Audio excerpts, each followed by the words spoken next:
नमस्कार शेतकरी मित्रांनो, मी नामदेव लहारे. माझ्या आंब्या बागेतील मोहर यायला सुरू झालेला आहे.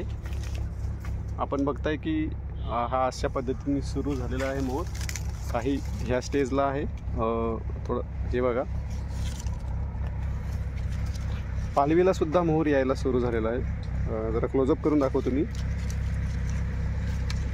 हा बघा, आणि सेटिंग पण झालेलं आहे काही मोहरांना.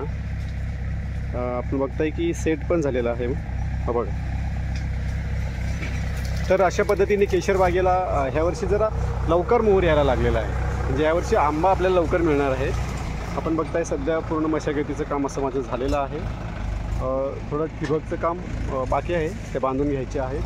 बाकी सगळी मशागत झालेली आहे. तर बहार हा लवकर येण्याचे चान्सेस आहेत ह्यावेळेस. थंडी पण चांगली आहे. पलीकडे माझी ही काजू बाग आहे. काजू बागेची आता मशागत चालू आहे मित्रांनो. हे बघताय की आता आम्ही नांगरणी करून घ्यायला लागलो. ही पूर्ण अशी काजू बाग आहे माझी. तिकडे आपण बघताय साधारणतः हे 4.5 वर्षाची झाडं आहेत. त्यांची वाढ पण खूप छान आहे अशी.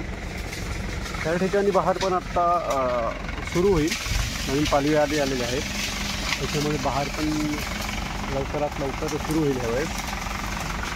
तर बघताय इकडे आंबा बाग आहे. साधारणतः 3000 झाडं आपले केशरचे आहेत. इकडे काजू बाग आहे. मित्रांनो, कशी वाटली बाग मला नक्की कॉमेंट्स करा, सबस्क्राईब करा. धन्यवाद मित्रांनो.